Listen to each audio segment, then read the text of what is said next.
We've had great conversations and always appreciate the opportunity to share ideas with you, Mr. President. And I especially enjoyed our time that Jill and I and Brigitte had last night in our visit. First time I've gone to dinner, a private dinner in Washington in a long, long time. And but I had the protection of the French government with me.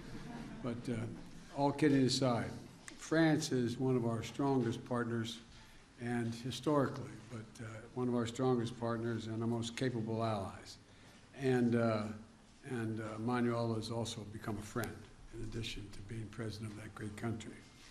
And we share the same values, and we remain the core common agenda that we address all challenges together. And occasionally we have some slight differences, but never in a fundamental way, so thus far, at least as long as I've been in Washington, and that's been more than a couple years. Today, we reaffirm that France and the United States, together with all our allies, all our NATO allies and European Union and G7, stand as strong as ever against Russia's brutal war against Ukraine. We talked a lot about that in our bilateral meeting. And we'll continue the strong support to the people of Ukraine as they defend their homes and their families and their sovereignty and territorial integrity against Russian aggression, which has been incredibly brutal. I knew Russia was, but I didn't anticipate them being as brutal as they have been and what they've been doing. Many of the reporters in this room have been there themselves and covered from there, and they know what it's like. Today, we reaffirm that, as I said, we're going to stand together against this brutality. And we'll continue the strong support for the Ukrainian people as they defend their homes and their families and their nurseries, their hospitals, their sovereignty, their integrity, and against Russian aggression. And I want to thank you, Mr. President, for welcoming that the people of France have given to over 100,000 Ukrainian refugees. It's a mark of who you are as a people. And they're fleeing Putin's just barbarism. Putin thinks that he can crush the will of all those oppose his imperial ambitions. But attacking civilian infrastructures in Ukraine, choking off energy to Europe, and to drive up prices, exacerbating the food crisis, that's hurting very vulnerable people, not just in Ukraine, but around the world. And he's not going to succeed. President Macron and I have resolved that we're going to continue working together to hold Russia accountable for their actions and to mitigate the global impacts of Putin's war on the rest of the world. The United States is helping Europe diversify away from Russian natural gas in the immediate term, and while accelerating our clean energy transitions, and we're going to continue working in close partnership with Europe as we move forward. I welcome the progress we've already made in many of these issues through the US-EU Task Force on Energy Security. And today, we also committed to deepening cooperation between France and the United States on civil nuclear energy through our bilateral clean energy partnership. Around the world, France and the United States are working to strengthen stability and security. We share the vision, the same vision in the Indo-Pacific. We're looking for one Indo-Pacific that's free and open, prosperous and secure. And we're going to continue to strengthen our cooperation to defend core international principles in the Indo-Pacific, including freedom of navigation and freedom of overflight.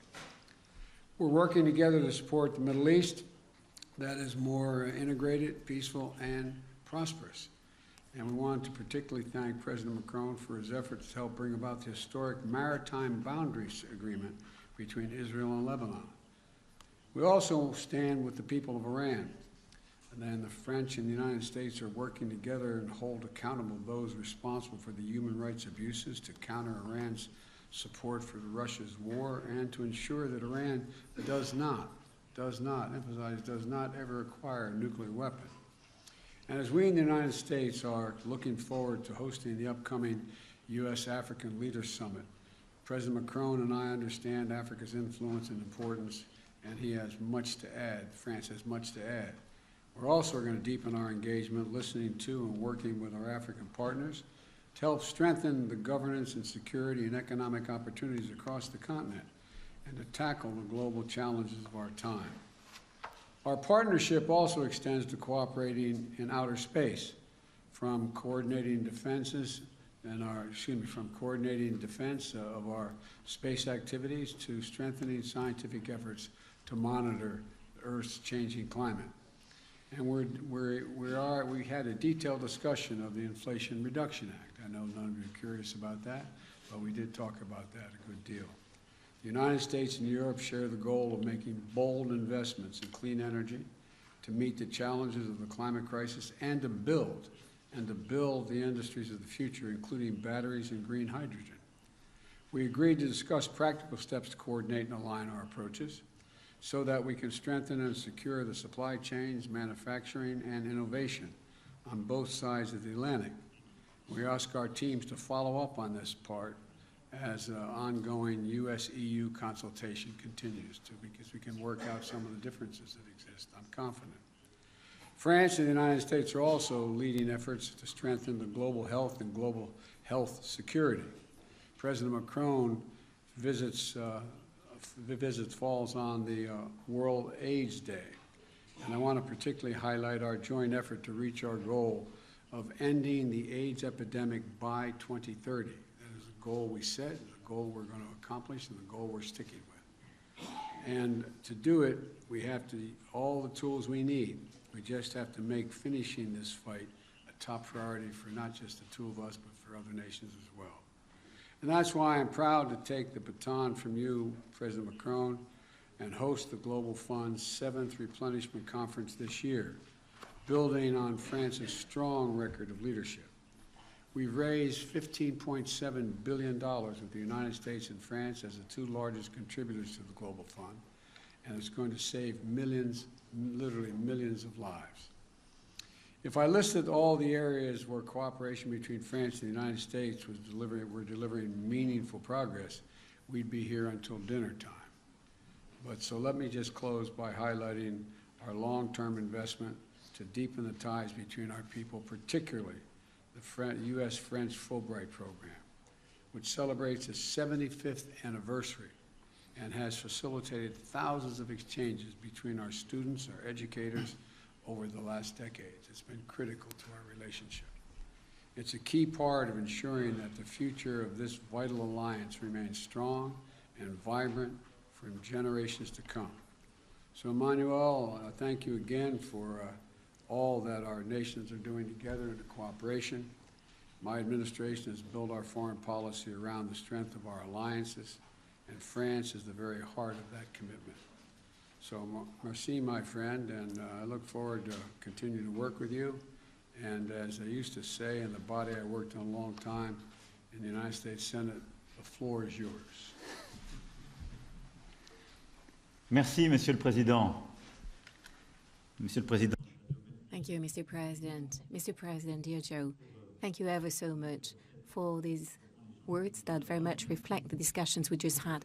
But most importantly, thank you very much for your warm welcome. And indeed, together with my wife, Brigitte, we were very pleased to share this moment together with you and your spouse last night.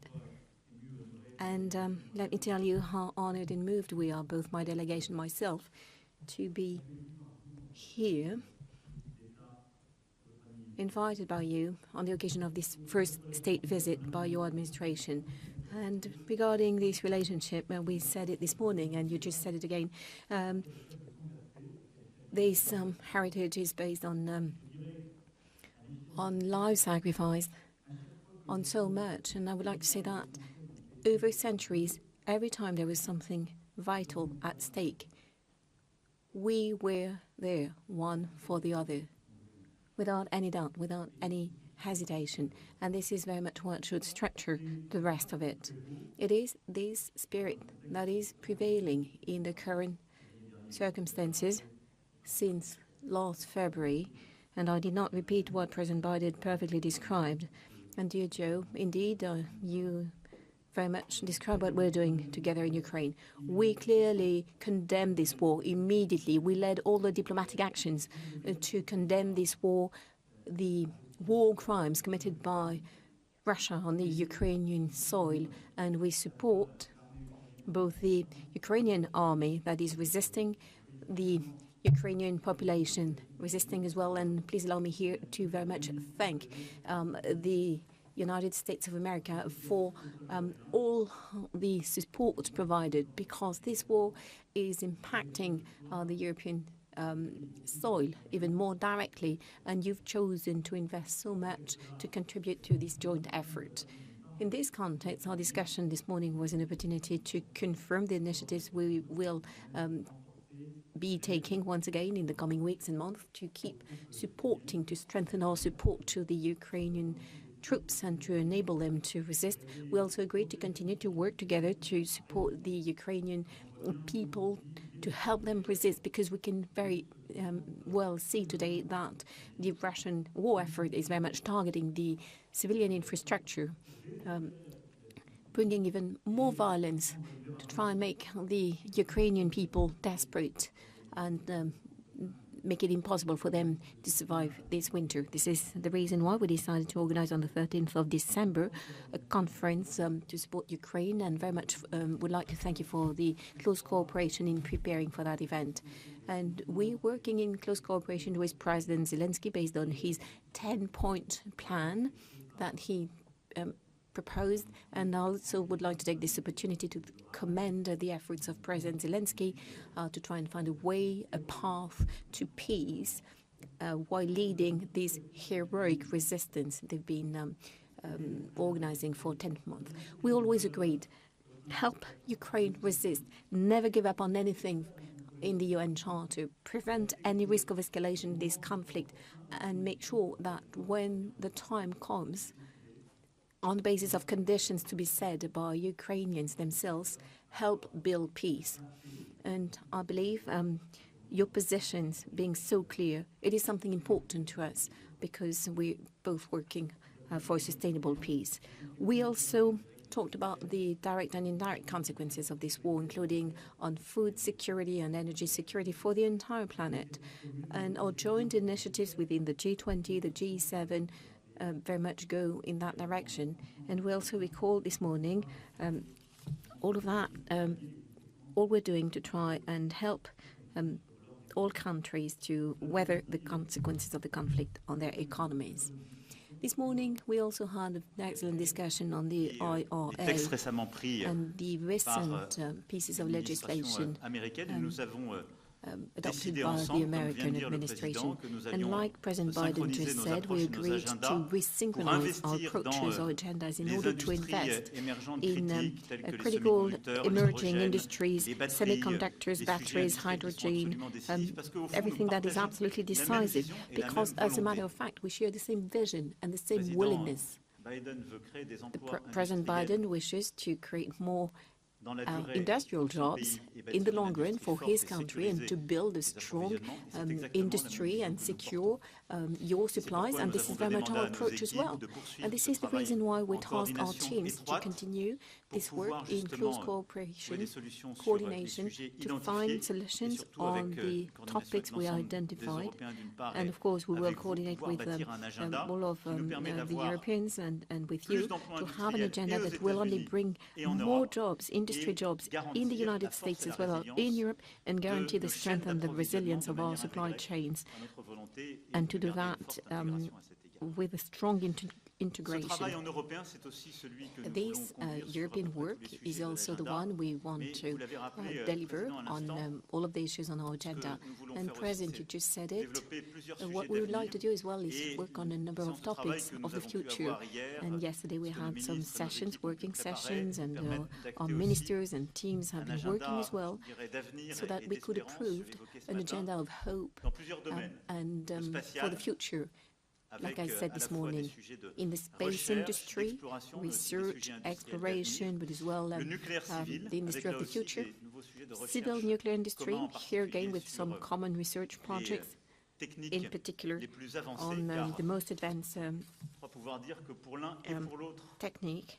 Because I believe I can say on behalf of both of us that the civil nuclear industry is very much part of the energy mix in which we believe in, that will not only bring jobs, but enables us as well to have a secure supply and to meet our climate objectives. We also talked about the quantum